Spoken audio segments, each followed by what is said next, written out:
একজন সাধারণ কাফের মুশরিককে আমি হত্যা করতে পারি না, কিন্তু মুসলমান হওয়ার পর যদি সে ইসলাম নষ্ট করে ফেলে, ইসলাম ধ্বংস করে ফেলে, তাহলে রাসূলুল্লাহ সাল্লাল্লাহু আলাইহি ওয়াসাল্লাম বলছেন তাকে হত্যা করে ফেলে। ইবনে ওমর, আল্লাহ রাসূলের সাহাবী আব্দুল্লাহ ইবনে ওমর একজন খলিফার কাছে গেছেন। তো খলিফা দেখতেছে যে একজন অপরাধীকে দড়ি দিয়ে, রশি দিয়ে খুব শক্ত করে বেঁধে রেখেছে।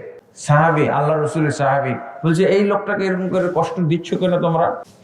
আমি আল্লাহ রাসূলের সাহাবী আব্দুল্লাহ ইবনে ওমর বলছি, আমি এই লোকটাকে যতক্ষণ পর্যন্ত বন্ধন মুক্ত না করা হবে, এই লোকটাকে যদি তোমরা রশি খুলে না দাও, একে কঠিন শাস্তি দেওয়া হচ্ছে, অকথ্য নির্যাতন করা হচ্ছে, আমি রাসূলের সাহাবী বলছি, আমি ঘোড়া থেকে নামবো না যতক্ষণ পর্যন্ত এই লোকটাকে খুলে না দেওয়া হবে, রশি খুলে না দেওয়া হবে।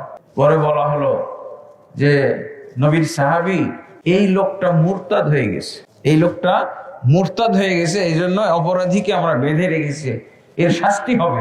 আব্দুল্লাহ ইবনে ওমর বলছেন, কি বলছেন, সাথে সাথে তার মোট পরিবর্তন হয়ে গেল।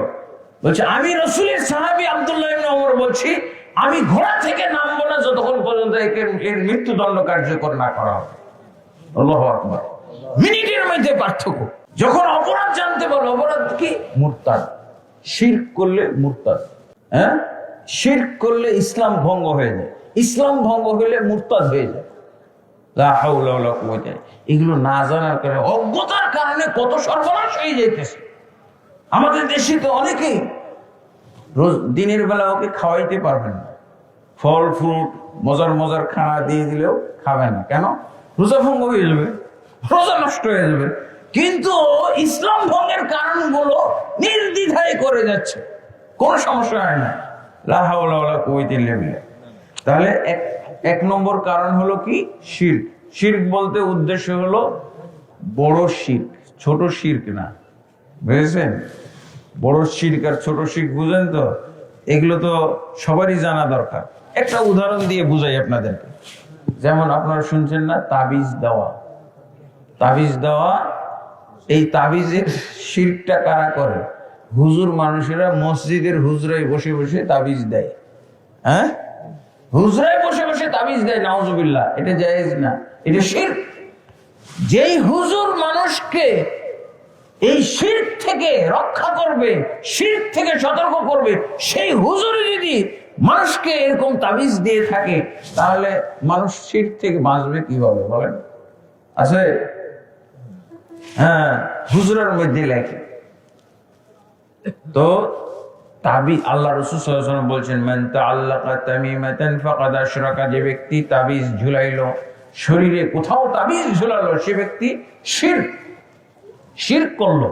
আল্লাহ রাসূল সাল্লাল্লাহু আলাইহি ওয়াসাল্লামের কাছে একদিন 10 জনের একটা টিম, 10 জন কাফের একসাথে তারা ইসলাম কবুল করার জন্য আসছে রাসূলের কাছে। ইসলামের বর্ণনা শুনেছে, বর্ণনা শুনে তারা মোহিত হয়েছে, তারা মুগ্ধ হয়েছে। এখন তারা ইসলাম গ্রহণের জন্য রাসূলের কাছে এসেছে 10 জন একসাথে। আল্লাহ রাসূল সাল্লাল্লাহু আলাইহি ওয়াসাল্লাম 9 জনকে বায়াতের মাধ্যমে ইসলামী ধর্মে দীক্ষিত করলেন। বায়াত ইসআতান ওয়া আমসাকা আনহা ওয়াহিদ।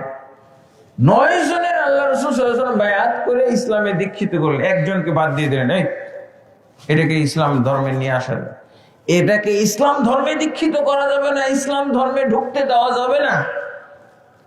কেন? জিজ্ঞেস করা হলো। ইন্না আলাইহি তামিমাতান।